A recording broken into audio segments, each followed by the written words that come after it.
All right, welcome to episode 14 of The Blunt Truth. Here with a good buddy of mine, Nicholas George. Hey, Hey, Nick. how's it going? Good to see you, Stephen. Likewise, it's going very well. Thank you for asking. We are very excited to learn more about the biblical character Jesus. Now, we had a whole episode recording that got glitched out, didn't save, which is all good for the listeners because this one should be even better. So, just to kind of dive into the topic, basically, the character in the King James Bible, is that the version we're talking about? Sure, we can use that one. It's a good standard. It's the one the Masons use. Sure, sure. So we are basically saying that that is not like a real historical, you know, year by year life account of a real person, but rather it's part of a propagandized, sensationalized amalgamation of fact and fiction that really includes a lot of the same deceptive tricks and nets as you'll dive into that we see around us in society today. Yes. So it's a really yeah. Um so without further ado, dive right in and talk to us a little bit about open the floor. What is the truth behind the Jesus character? Okay. I'm going to start with what I think is a short summarization and then let you tell me where you'd like me to expand. Um, there was originally a teaching of righteousness movement that was started after the first Jewish temple was leveled in 587 BC. And that group of people that were exiled to the desert weren't just hardcore Jews. They were also people that had been following Pythagoras. And the conglomeration of the coordination of those groups, they came together and became a hybrid organization that was known as the Sons of Light. And they were the dawn of the Dead Sea Scrolls community. And so the reason they put those time capsules in the ground is so that we would know what the original righteous teaching was. And they were afraid to put the identity of the righteous teacher in the scrolls because they knew that if they didn't talk in something called Pesher, which is code, um, double code, then they would their intentions might be discovered and destroyed by the largest terrorist or enterprise empire that had ever accumulated itself. And so they had to put these things kind of in code and in caves. And they started popping up about the time that the church decided it wanted to invent Israel in the late 1800s. And they could not stop those things from popping out of the ground. And so they needed to put crime scene tape around it. And so they started making plans for a Jewish state so that they could contain the discovery. And because it was literally their lifeblood was on the line. Because what's in the scrolls is that the original movement by Pythagoras, 600 years before the crucified person, was the same. And it was anti money, it was anti meat eating, and it was anti government. They didn't call it government back then, but it meant the same thing, mind control. So I refer to them as the three M's, or the three nets of deception that are spoken of throughout the Dead Sea Scrolls as the nets cast by the greatest demon prince of this world, Belial. And Belial takes on all of the characteristics that Rome end up ascribing to Christ. And then they mixed the good components of Apollonius of Tyana, Judas the Galilean, the components that they wanted us to know about him, and the brother of Judas, the crucified person, which is James, the just, which they never properly identify in the Bible for a reason. They call him James the Less because they're trying to diminish his character. But he was the actual leader of the movement immediately after the crucifixion of his brother. And they were both Pythagoreans. And that's why their diet was different than Jewish. And that's why they were exiled to the desert. They were operating outside of the Sadducees and Pharisees. They were hybridizing in the teachings of righteousness of Pythagoras, who was the righteous teacher in the Dead Sea Scrolls. So they their movement was stifled and rebranded as Jewish, which leaves a lot of questions about why the teaching wasn't. And then Paul comes in and takes the mess and then creates an amalgamation of all these characters: James, Judas, himself, Paul, of course, was part of the character of building of Christ, and then Apollonius of Tyana. And there may be more characters that they used, that they pulled from to make this Frankenstein. But when they did, they created a huge deviation in hygienic and dietary wisdom that could only be described as demonic, in my estimation. Um, and that's the whole story. They're hiding a Pythagorean movement that's anti-money, anti-government, and anti-mind, or I'm sorry, that is mind control, anti-government, anti-money, and anti-meat eating.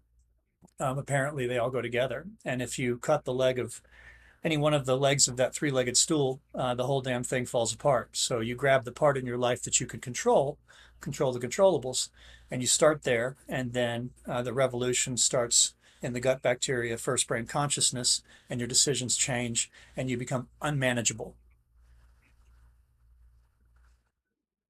Very interesting, and I'll say I don't necessarily agree completely with not eating meat, but I can definitely agree that actually it's the factory farms and the gross overconsumption of meat are both definitely working in conjunction to infuse demonic energy because when I eat, especially dairy, when you have a mother torn from the Yeah. baby, and I mean, it literally hurts my cells as that energy like goes out of No, me after I eat it. Like it's it like feels like caustic, it's not just in your gross, head. gross. It's a hormonal thing. Yeah, yeah. So, but definitely am anti-government, and this is really interesting. So, yeah, okay. So this demon, um, let's talk a little bit about demonology because that was a really incredible conception of the biblical account of Jesus. I do want to ask a little bit after we talk about demonology. I want to ask about it's 2:22. That's tripping me out. um, I want to ask about the different versions of the Bible, maybe the Greek version, the Hebrew version, the Aramaic Mhm. version, as well as maybe some of the lost scrolls of the lost scriptures, the Book of Enoch, maybe some of the Ethiopian scriptures that are not in. I'm really not educated, but I understand there's a lot there. So demonology, you spelled it out, Bilial, Bilial. That's the demon's name, Bilial. Belial.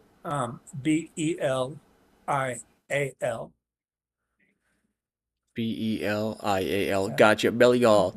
And I had asked you if this was like a monster on the other side of the veil, and you explained it's an energetic frequency on this side, almost like it's a thought form. So talk to me about who he is, maybe why that's the name that's been ascribed, and maybe why demonology is the best lens or a really good lens for understanding how it manifests. Okay. Well, first you have to believe that there is a creator that not only created your soul, but you have to understand that yeah, when I say you, I mean everybody. That we understand that there's a difference between the one that created our soul on the other side of the veil, as you said, and then on this side, there's a different creator, and he likes to engender himself, which is a tell, like in poker, that he's not the creator of souls, which has no gender or name. It's unknowable in those ways, and uh, and to try to ascribe those things to it would be showing your what's the profanity, profane, um, and that you're not adept. So in Hermeticism, the best way to describe this creator of souls is love and free will combined, united. Impossible for it to be jealous about the free will decisions that, right? And but that's not the creator of the Bible. That's not the creator of this world at all. And everybody knows that much, at least.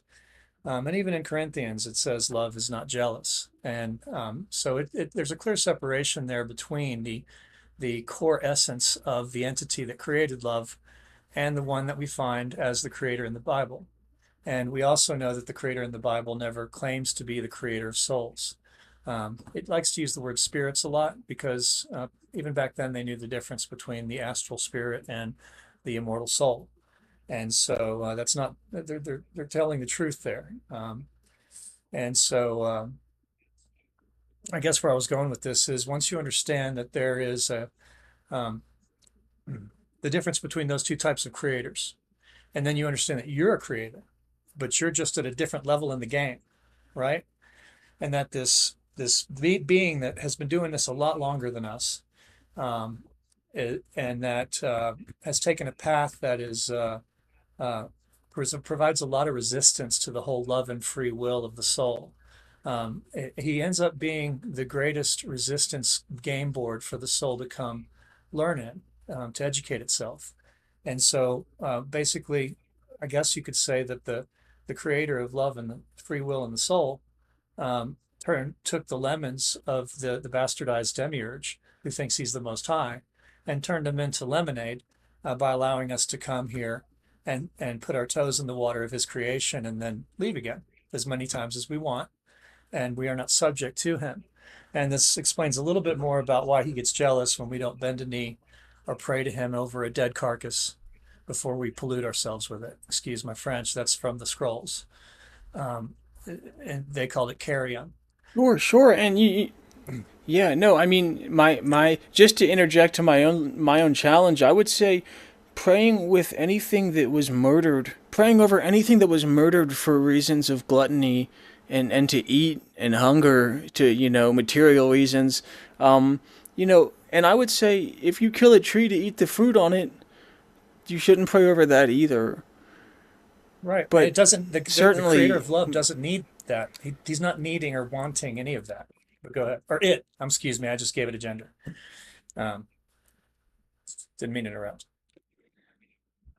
well, I think that I have a very unique perception, my friend. I never shared this with you. I think um, that creator is a masculine force, and it is the architect of the sky clock, Mhm. Yes. astronumerology, and like Agreed. the omnipresent information energetic. But I think that creation is goddess, is the feminine counterpart. Mhm. And I think that just like a healthy family has a father, a mother, and children, we are the divine children of creator and creation, which all matter is his wife. And a good father would ask his children to exalt the mother as well. And so I'm kind of a dual god person, maybe. And there's also primal source behind both of them that's like a void of potential energy or something that I don't even really You're understand. But describing the demiurge perhaps it and does. Yeah, Sophia, but what the Christians interesting. call the Holy Spirit, and most of them don't know that's a feminine spirit. It even says in the Bible. But she is Sophia, so she's the mother of the God of the Bible, who you're referring to. That larger feminine presence on this side of the veil, but she's still on this side. And if you've ever heard of the book The Veil of Isis or Unveiling Isis, that's exactly what that book is about: is being able to tear through the veil that she is on this side of.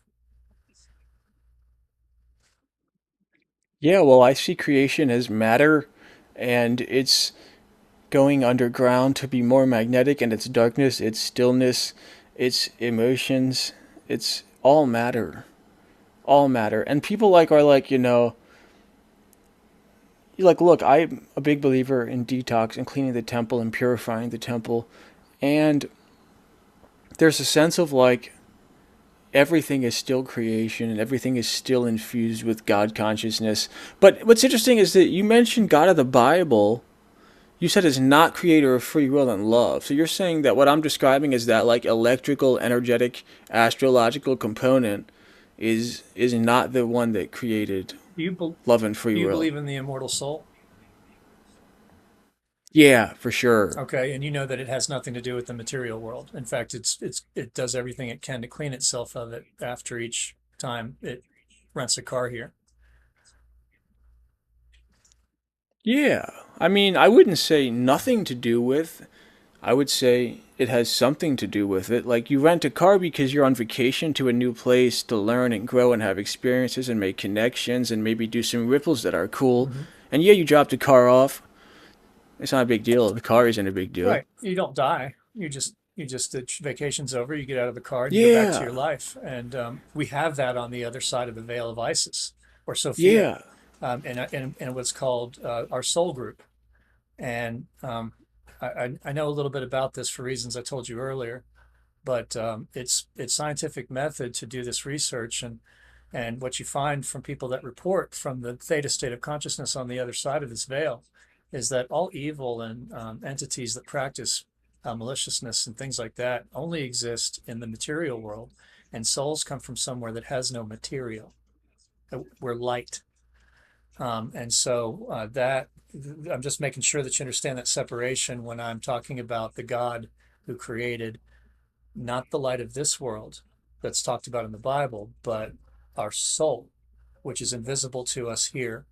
But it's all we see on the other side is that light.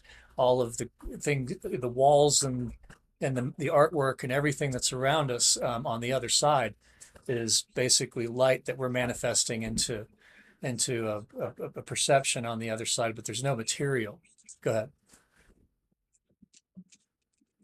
Yeah, no, that makes total sense, and I guess I could conceive of source creator is kind of the word that I use for the soul god, and then heavenly father is kind of the word that I use for the light god, You mean the God of if that the makes any Heavenly Father? You sense. mean the God of this world, the creator of this world? Well, I also understand there's a materialistic satanic element that's like the white pope, the black pope, the gray pope, Yeah. and a lot of people that use the word God are just talking about these mortal people that rule the world, and that there's maybe, you know, demonic energies ruling the material world. Because if there's a dualistic yin yang principle where like if the other side is inherently egoless and not constrained by time or space or illusions, then this side must inherently be kind of like inherently dark, and it's more so the light is in the dark on this side. Yeah. um Yeah. It's the light's so I renting the dark mean, for an educational experience. yeah, but I also don't think that the material it's like I if you shame the material world, that's shaming that's shaming in my view, that's shaming your heavenly mother, or your the that's shaming creation, that's shaming what it's God's wife. So Sure. it's Sure. No, like, I understand what you're saying, you're and renting a car like. I'm material. It sounds like I'm the opposite of a materialist when I talk about the material world that way, because we will shed it like an old pair of shoes, but it will be here for us if we want, always regenerating itself if we want to come back. And the thing that the entity that created us lets us come and go as it's free will, right? And we're immortal, so we can do it as many times as we want. What the church did is it put a water wheel in that natural stream of consciousness, and it's holding us back for profit and resistance, and it's keeping us from understanding that our salvation is guaranteed. I don't think salvation is guaranteed. I think it's possible to lose your individual soul immortality. I think that an eternal soul could sell itself by sinning repeatedly enough times with enough intention to where it essentially gets squelched into soul potential after it goes to the other side, or even before, and then the husk could be driven by a demonic energy. In my research, Um, no more than 40 years can a soul torture itself here after death, before it falls into the lazy river that brings it home. And that magnetic feeling of being pulled home, like being in a lazy river, is constant when you leave the body, and you can fight it, right? But if you don't, it'll carry you home, and so you're fighting it the whole time if you stay here in purgatory. And it takes a lot of will to fight that current.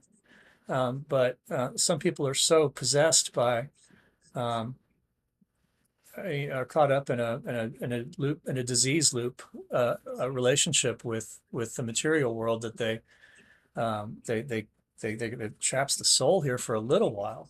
But the soul, according to my research, gets um, um, innumerable second chances. The worst thing that it could possibly do to deviate from what I'm talking about is suicide, because that's a paradoxical thing regarding free will, and it's the ultimate violation of the original covenant that you entered into.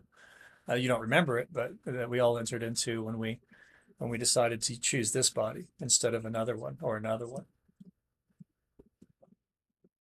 Yeah, well, I think I would definitely agree that it's not easy to sell your soul or sin enough to where that would happen, but it requires an intense amount of continued ritualistic pressure. Suicide is often an outcome. I also think that behaviors don't determine the karmic invocation, therefore it's about the emotions behind the suicide. It just so happens that suicide, much like other behaviors, is almost always driven not by love. It's almost usually driven by fear or whatever the opposite of love might be. So it's like usually, but not always. And let me just remember what I was gonna say. Oh, I don't even That's remember. and I Does don't it think go you go back to that hell when far? you kill yourself, but according to my research, you definitely go through a timeout experience where you get a lot of one-on-one. You know, you're not allowed back in public school anymore. You go to magnet school, or the school for people that did that, and which is a classroom of one, and uh, and you're not allowed to play with others until you get it worked out. So that would Interesting. be No, the that makes sense. yeah. I think there's levels after we pass, and I think it depends on your level of awareness because just like people here could say, you know what, I'm just going to exist outside the government and not really pay any much attention to engage in any agreements whatsoever, Mhm. like, off-grid folks. Mhm. It's kind of like that, where after you pass, some folks are almost always going to follow the light, almost always going to review their lives. And there's levels to it probably too, like a gifted and talented track, because the architects of a lot of the, interdimensional stuff here are architects of some of the stuff on the other side too. And you mentioned electromagnetics, and I just wanted to kind of tie it back into like, um, it's not okay, so like everything's dualistic. This is a realm of dualism, and you could say God and goddess. You could say electricity and magnetism. You could say information and matter. You could say movement and stillness. You could say, you know what I'm saying? Mhm. Everything, Right, every possible right. thing. And it's like, um, I think a lot of it's about oscillating sustainably because ultimately what they don't want is what you alluded to is like us becoming uncontrollable and ungovernable. But Yeah. I think that happens. We can grow to be biblical giants. We can grow to live hundreds of years old and become quite large. I think that speaking of parasites, I think the biblical giants probably had pretty gnarly gut flora and gut fauna to Yeah. support that to support that symbiosis. But that's a tangent. So uh yeah. So where should we go next? What do you want to say? I'm open Uh, to whatever I you just, feel like sharing. I just think that we started this talking about the anthropomorphic um, a- creation of Jesus Christ, the literary invention of Jesus Christ, in my opinion, that covered up a very important story, a legacy that couldn't have been erased, wasn't properly erased because they couldn't. And it was known as the Second Temple Cleansing. They don't talk about the first, which was the Golden Eagle. I don't think I talked about that in this round yet. The Golden Eagle that was Judas, the Galilean, pulled off of the pinnacle of the Jewish temple because Herod had put it up there in honor of the Romans who were starting a census so they could tax the Jews for the first time. And Matthias, the senior rebel to Judas, watched him and proudly watched him throw a rope up there with his friends and pull the eagle down. And then they were all arrested, threatened to be killed. Some of them were. Judas was being saved for last. Herod died, and then everybody was released. I think it was Herod died, and everybody was released. And they were supposed to be all killed at his funeral, but the people that were his administrators decided to trick him and let him die and not do that at his funeral. And so Judas was released, and he started with his merry band of followers under what was called the fourth philosophy, um, to start a rebellion, a very real rebellion, militaristic and spiritual. And he led the militaristic side, and his spiritual brother James, according to the Gospel of Thomas, was the spiritual teacher of the two. But the Sons of Thunder is what they were called, and they started the fourth philosophy. In two different books of Josephus, he talks about it and outlines that they were anti-meat, anti-money, and anti-government. And Rome took that movement and turned it into Jesus and the 12 apostles, and watered it down and turned it into a frickin' dog and pony show, where Judas was the purse carrier for the group, and and and he and the one that was greedy and wanted to sell all his brothers out for a few silver coins, which is obviously the opposite of what Judas stood for, since he was the founder of the fourth philosophy, according to the primary source of first century history, Josephus Flavian. But for some reason, the scholars can't put that together because they're paid by a monetary system that is rooted in the foundation of the false narrative, where we pay our taxes and render unto Caesar what is Caesar's. Interesting, interesting. Um, So what's the fourth philosophy? Talk to me a little bit about what that well, means. the original two first philosophies of Judaism were not rooted in the Pythagorean teacher of righteousness of the scrolls. They were rooted in the Roman friendly version, kind of like a Democrat and Republican scenario.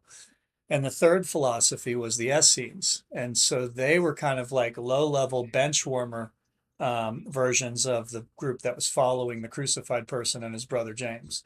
But the Essenes, there was probably 5 to 10,000 of them in Judas and James camp. Um, of them, the cream of the crop became, so the Essenes were the third philosophy. Of them, a group went strict vegan, strict Pythagorean principles, and anti-meat, anti-money, anti-government, and then they acted on it militaristically. And so they were known as the Sicarii, which is is an unjumbling of the word Iscariot. So Iscariot is an anagram or whatever you call it of Sicarii. And Judas was the leader of the Sicarii fourth philosophy movement, which is looked at in history as a violent, unreasonable movement. And it was painted that way so that they could pave the way for the false narrative they were going to flip the script on. That's awesome. That's awesome. No, I know exactly what I was going to say. Okay, so that all makes total sense, and I mentioned earlier that I was going to tie things back to maybe previous versions or previous languages, and now's kind of a good time because I'm kind of trying to square this circle with the anti-meat thing and my beliefs in my head and I stuff. know most And people aren't and ready for one thing that. I Go could ahead. think is no, no, bro. I've been vegan for periods of long time. I've been in every different health cult you can imagine. So it's not that I'm against. I've come to a conclusion that the real sin is the intention behind it. You could sin for gluttony, and you could sin for killing. Sorry, for murdering to eat. Not just like someone like if a lion attacks you and is trying to kill your children and you kill the lion, hypothetical, right? Not trying to go there No, that's fine. and No, paint no, the no, no, lions no, as no, violent because no, no. in I the like first that you're episode using we the had a lion. Go ahead. okay, yeah. So sure, I mean it could be a bear. I don't really care, but like there's a carcass there, and I don't think that eating it with love and reverence at that point, and even sorrow and grief, and trying to make the most of the situation that you now have a carcass. If you go for a walk even and you happen upon a freshly killed animal that fell off a cliff of its own accord, I don't think it's a sin to take that and use it. But it's very uncommon. It's infrequent, and I think the normalization is something to the gut biome. And I think that especially murdering, when you murder something for gluttony, it's just like infuses such because the people they hire to butcher, and like the conditions at the farms is certainly demonic to say the least. But Yes. but okay, but I'm on board with it. Sure, it's historical. It could be I'm true. not going to change your So diet in so this what's talk. I get that.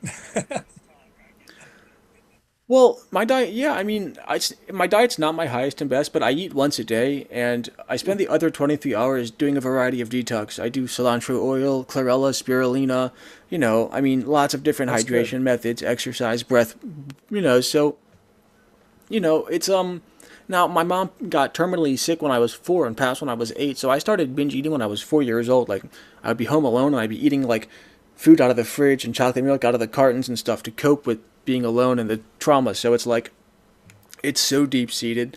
I also feel that, speaking of creation, our relationship with food is a hologram of our relationship with that feminine aspect.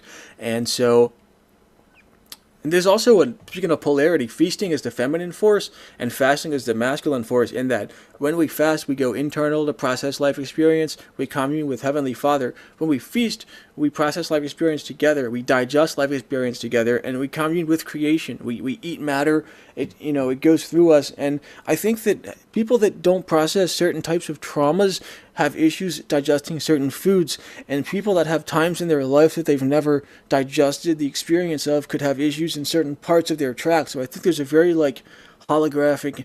I think eating is more of a spiritual, social, emotional need just as much as it might be getting the minerals. Yes. Yeah, it's a bonding.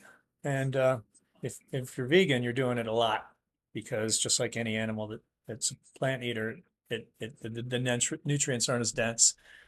So the 3 meal a day allowance that our society gives us doesn't work for us. So I mean, we got to constantly be chowing to get the kind of calories that I need anyway to do what I want to do in the gym. Can't, the old ways of just going to McDonald's and getting a double cheeseburger, supersized fries, and a Coke, and not needing to do anything again for 4 or 5 hours. That doesn't happen anymore. And I believe that the monetary system, Yeah. one aspect of it, requires that we eat meat because it makes us more productive. Gracie, wait. Sorry, Ice, Gracie. Great. Shh. Don't start. Shh. Come here. Come here. Stop. I have some dogs. Please be easy, guys. I'm working. I have kids. All right. Okay. You were saying the monetary system and one aspect of it. Yes, I mean it's if you think of the monetary system as a Masonic baseball game, there's only timeouts for food 3 times a day, and work is only required to respect one of them, right? And you're supposed to be there for 8 9 hours, at least in most cases 12. So and there's no room for veganism in that scenario. And the menus at every available restaurant are also abusive to the vegan gut biome. And so the level of meal planning and prep and the where you have to go to get groceries and I mean, and you're also eating organic, fresh vegetables. So like you got to go. It's not like you can go really stock up like at Costco because the stuff perishes in 3 or 4 days. So you're just constantly at it, right? But apparently that's the way that we used to live, and that was actually a fun thing, was eating all the time. And we didn't get fat when we did it. We got healthy. And now, eating is a mixed bag of tricks. Makes total sense. I mean, I'm big on thinking about life before the Great Flood, and I can certainly imagine fruit being a main thing. Vegetables, herbs, teas, nuts, berries, Yeah, seasonal. it's all the time. That's the bulk of it. And then the stuff you make with that, I just read this recipe for an amazing soup. It's called soup with the water. It's from like Romania or something, and it's like you toast cardamom, and then you boil it for half an hour, and then you add just a very simple sautéed onion, garlic, some aromatics, and then you have fresh ground parsley with lemon, like a weird Right. oilless pesto that you dump a spoonful in, and it's like this delicious, rich, brothy thing. Now, not to get off topic, yeah, and so the monetary system controlling the food supply, I tell people produce your own food all the time. I think learning to eat less is huge for independence and sovereignty. If you are, let's be honest, when you are eating the food they're selling you, you're going to be overridden with parasites, and you're going to be sick either way. And you have to not you have to not be like that if you really want to Yeah, not depend on the government. yeah. You're gonna At the level they're spraying us you'll with stuff, you really have to be ahead of the game. You got to have a juicer. You got to have supplements. You've got to be able to offset the things that they're doing to limit your vitamin D uptake. All the things that are creating the perfect fertile ground for chronic disease, which is very profitable for them. And that's taken me a long time to learn. That keeping us sick is a huge, huge profit source for the hospitalists that are basically the people that print our money. You talk about following the biblical Jesus is actually going to keep people sick. It's actually part of the big pharma thing. Yeah, his hygienic advice and his dietary advice is absolutely in parallel with that of Beelzebub, which is Belial. He has two names, um, and he's the most named demon in all scripture. And you were talking about, let's get down to the original language and stuff, right? So I live with a woman that speaks fluent Hebrew, and so I can bounce things off of her and learn stuff. And I haven't done that a lot, but with this particular scripture, I broke it down with her, and I understand exactly what they did there. And I think it is the loose strand in the sweater that peels back the whole of what's going on here in the New Testament. So in Psalms 22, verse, and I'm not the first one to find this. You can, if anybody does any research on Psalms 22, you'll see a lot of people in my research field have brought this up. But in the original Hebrew Tanakh that came hundreds of, if not 1,500 years from before the Septuagint that was translated into Greek by the people that overthrew the first Jewish temple and pushed the teachers of righteousness out into the desert. The translation differences between that Hebrew Tanakh and the Septuagint in Psalms 22, verse 16 and 17, depending on which version you're reading, they remove the second of three mentionings of a lion that's attacking the psalmist. And they're mentioning these men that are surrounding this guy like a pack of dogs. And then, like a lion, they attack his hands and feet. Well, they they cut out the part about the lion attacking, and they inserted that they surrounded him like a pack of dogs, and then um, they pierced his hands and his feet.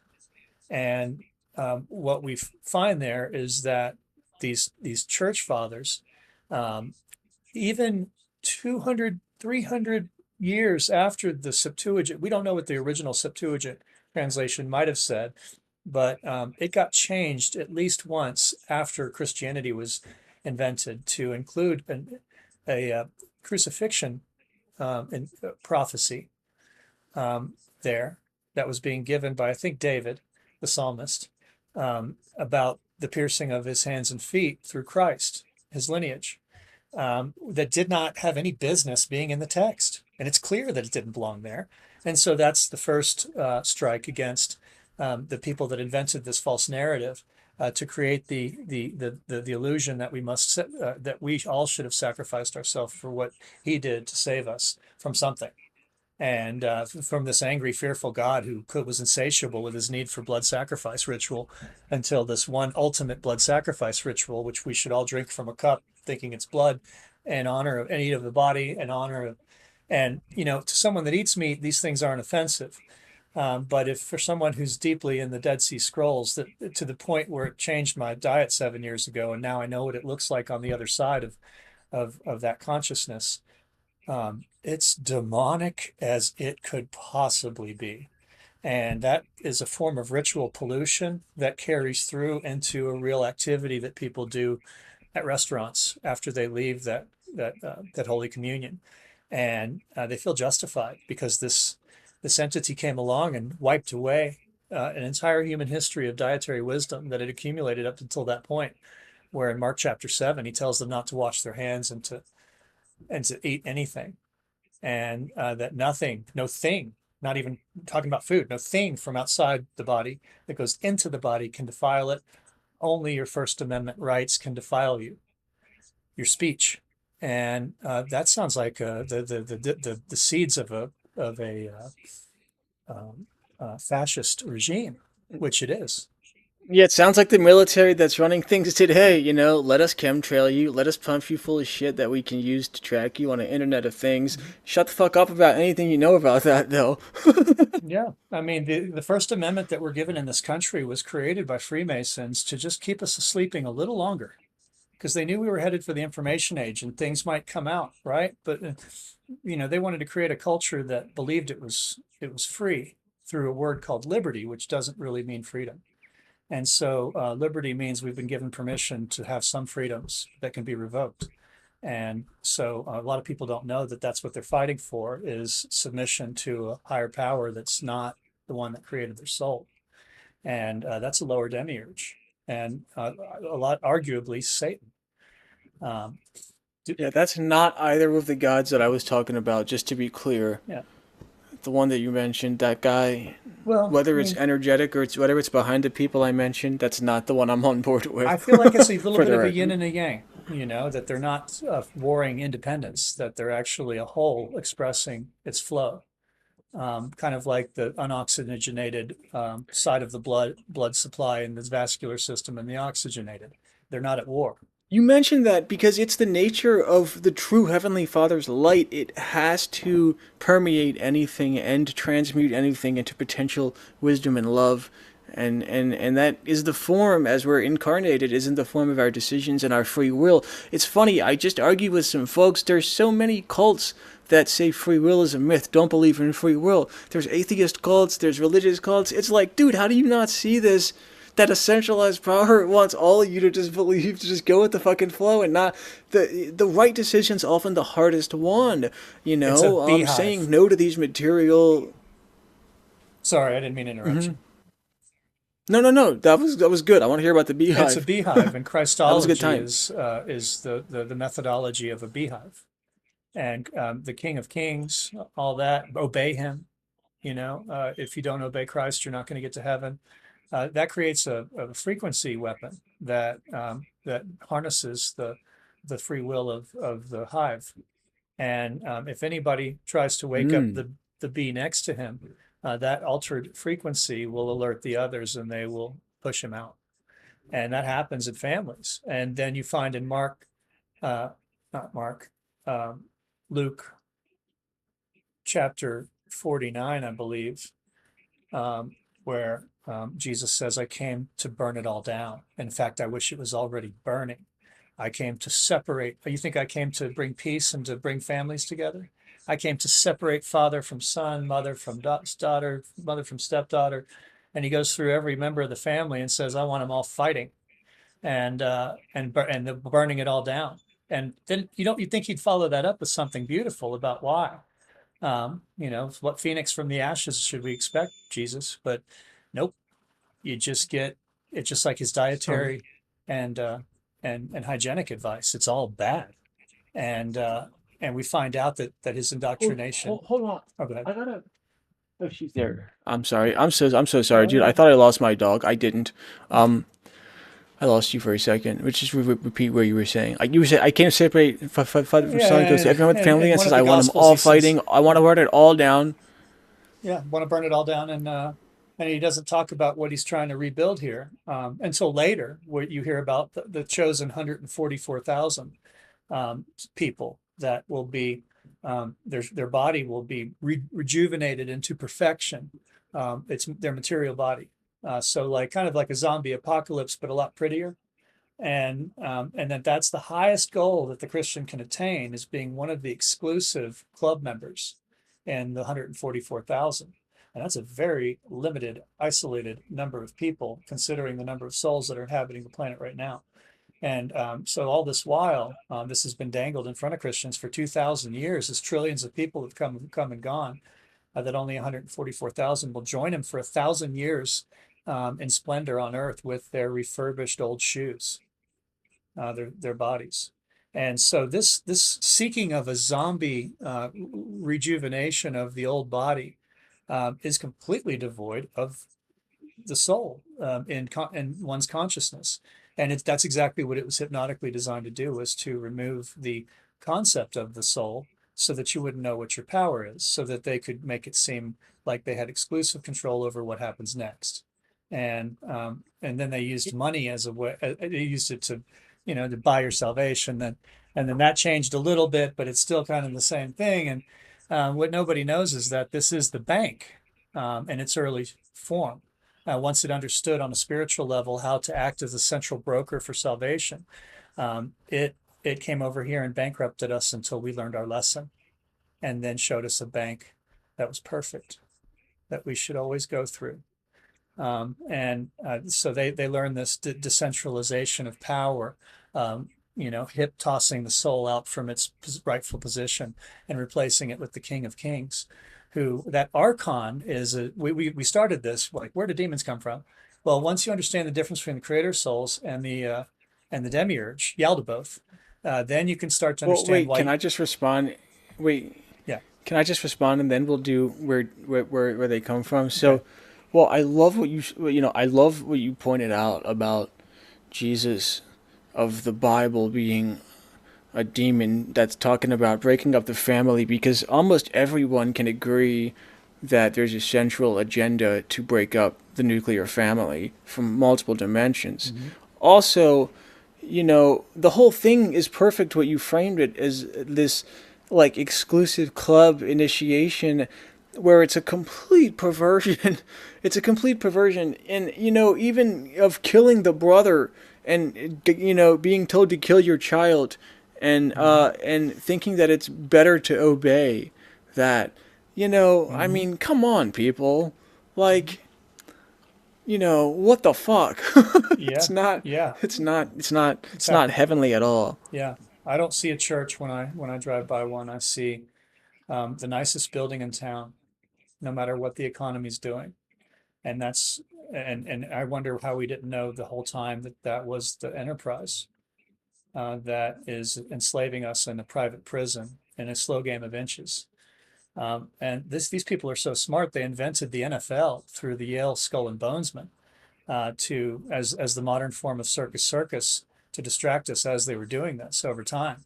And so that's, a lot of people don't know that Totally fixed. yeah. And Fixed by the refs, the and they Bonesman just invented dangle things like communism. prestige. The Bonesman Yeah. invented communism Oh, with that's cheap funny. opium in China, and they funded through Paul Warburg the investments for the Bolshevik Revolution in Russia. So both beta tests were funded by Bonesmen, Masons, and the Church of Christ to create a Hegelian dialectical between all these countries that made them all think that the other wanted to wipe them off the map, and they had their philosophy was right and the other one was wrong. And if their kids were not armored against the other one, then they would grow up with the wrong philosophy and what they're doing is they're fracking these our consciousnesses against each other for an energy yield that we don't understand, and that is best described by some philosophers as loosh, Loosh. Loosh, yeah, yeah, yeah. For sure, for sure, and beyond just that, there's so many advantages to brainwashing people into being adversarial and competitive, endless. And I think about harvesting energy too. What's interesting, is there a connection between the 48 laws of power and then the skulls and bones? Because I wanted to pivot into the 48 laws of power and the 48 nights, because that was fascinating when you touched on that the first time. I want to cover that in this Oh, episode. thanks.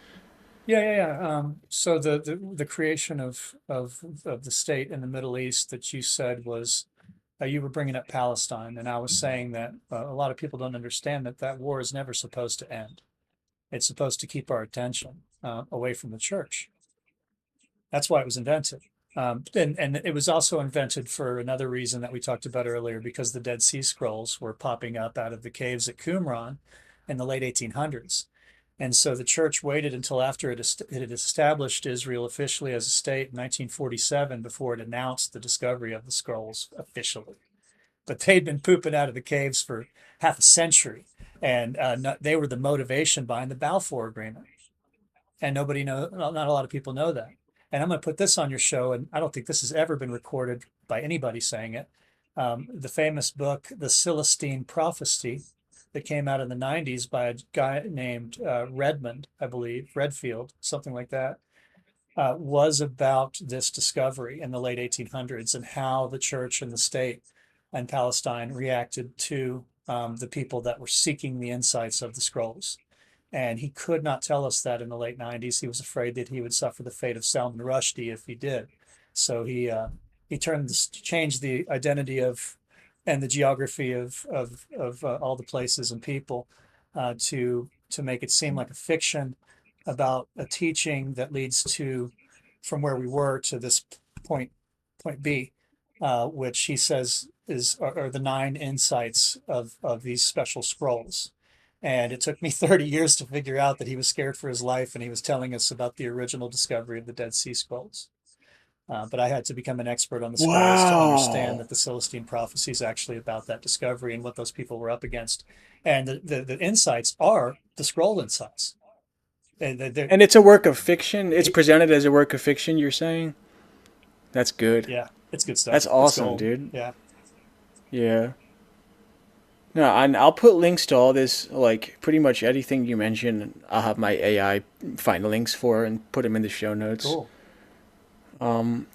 One thing to talk about is, you touched on the fact that Hebrew could still be a little bit corrupted, essentially, more or less. And I would argue that any language is inherently material and therefore has a taint of corruption upon it because you're slowing down the pure energy of, whatever thoughts, Yeah, ideas. So, point is, Aramaic, is it true? I hear this a lot. Is it true that it's most likely that the fictional character Jesus or the characters he was inspired by of those times would have spoken Aramaic, that would be their language? yes, they were definitely Okay, Arabic. so They were Arabic, and they were speaking okay, Aramaic. so because Yeah. and yeah, and I have a really hard time finding good information about Aramaic. I've only ever found like I think 2 teachers online that teach it, and like it's not on like Rosetta Stone or anything. And I've even spoken to some really well-connected rabbis that are like, there's some really deep codes in Aramaic. There's a reason it's not disseminated.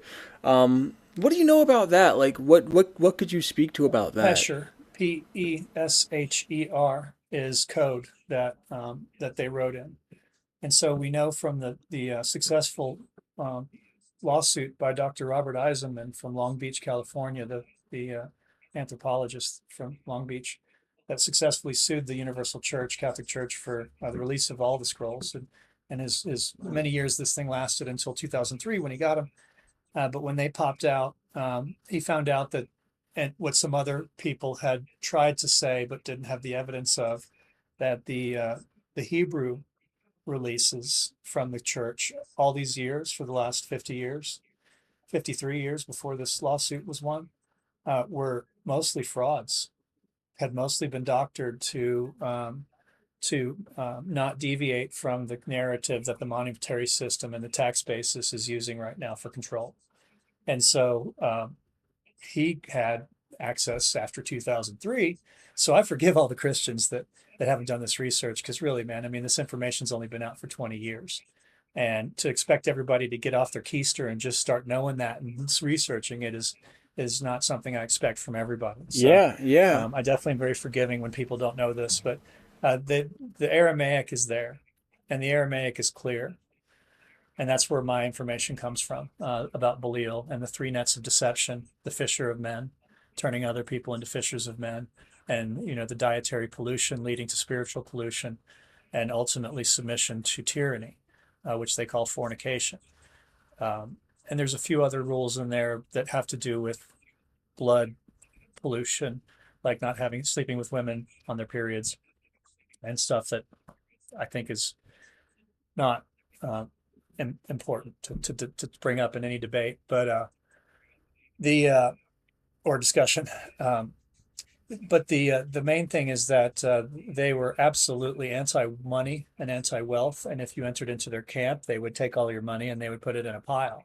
And if you left, they would give you at least what you walked in with, but you could never come back, and they would treat you like you were dead if you left. And it turns out that Pythagoras started that, and they were just basically carrying on the teachings of righteousness of Pythagoras, who's Greek, which explains a lot because there's some weird shit going on in the Old Testament, like Daniel. Daniel's diet is very clear. The whole book is about the correct diet that pleases God and makes you at your best physical possible condition. And then we get kosher laws. Where does that fit with Daniel? But it turns out that Daniel was the most found book in the Dead Sea Scroll caves of Qumran. So that book, Enoch, Genesis, Isaiah, Jeremiah, those books were all in there. And when you research those books, they're all very clear about the proper diet.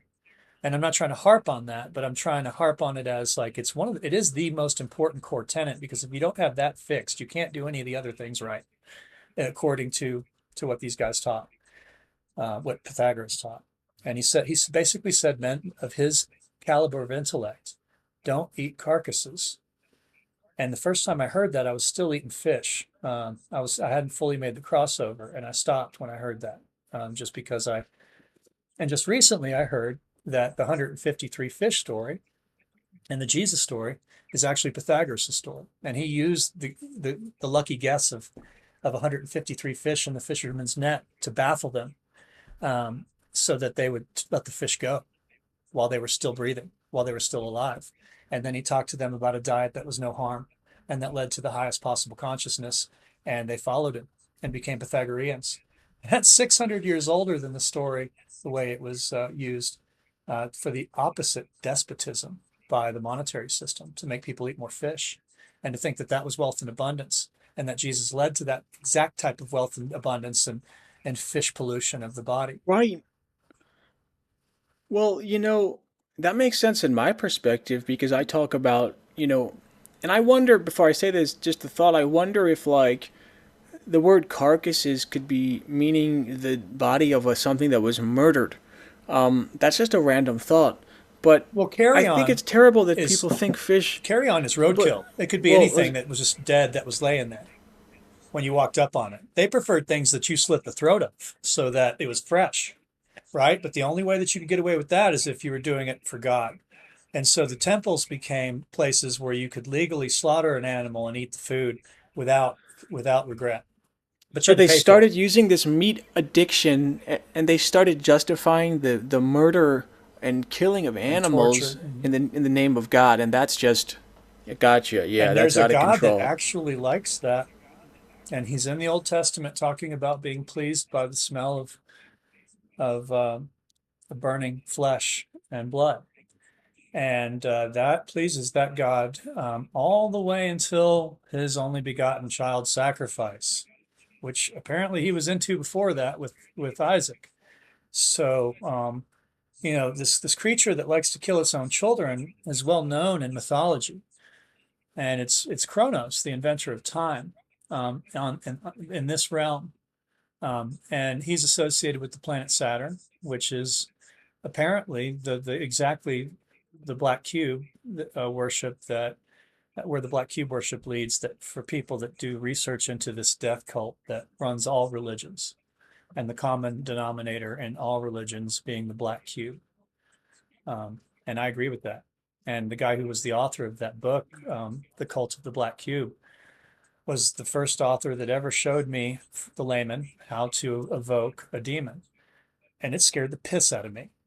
And I didn't actually do the ritual, but just reading it, I felt like I might be, getting close. And I didn't ever want to get closer than that. And he didn't ever want to get closer to what the results were. But he wrote this book, and I think the book is very telling of something that these people have a deep respect for that we don't. And it loves blood. It loves it. It's like the ultimate form of currency for this thing. If as part of these rituals, like, you can maybe feel the presence of it starting to show up, or something starting to change. No matter what they do, what they draw on the floor, what they burn in the bowl, but the moment that they cut the hand and the blood hits the mess that they've made in the bowl, this thing shows up like flies on shit. And I think that's Beelzebub. That makes sense. That makes sense to me, just as a truth seeker, knowing I've seen disclosures of celebrities drinking blood in public, trying to flex, and then having to go back and cover it up. I know that there's been high-ranking business people have been heavily pressured into signing things with blood, and they'll frame it any which way. They'll say it's a joke. They'll say it's for fun. They'll say we do it. They'll say you have to find some kind of secret, whatever. And so I, that I can cross-reference that for sure. That this dark path is marked by a pressure to draw blood. And when you say it appears, you mean physically, like some shit starts manifesting? Because Well, I damn near have not been near any. apparently, if the people that are more adept can see maybe shape formations, but this guy didn't. He said it just showed up, and the electricity in the room changed in the air, and the smell of electricity in the room changed. He said all the candles in the room darkened. They didn't blow out; they just darkened, like something, it was harder for them to light Pressure. the room, and and he got cold instantly. I mean, like he was standing next to an ice cube, and it just, he immediately did everything he could to what's the word, eject himself from the ceremony instantly because he didn't want any business with it.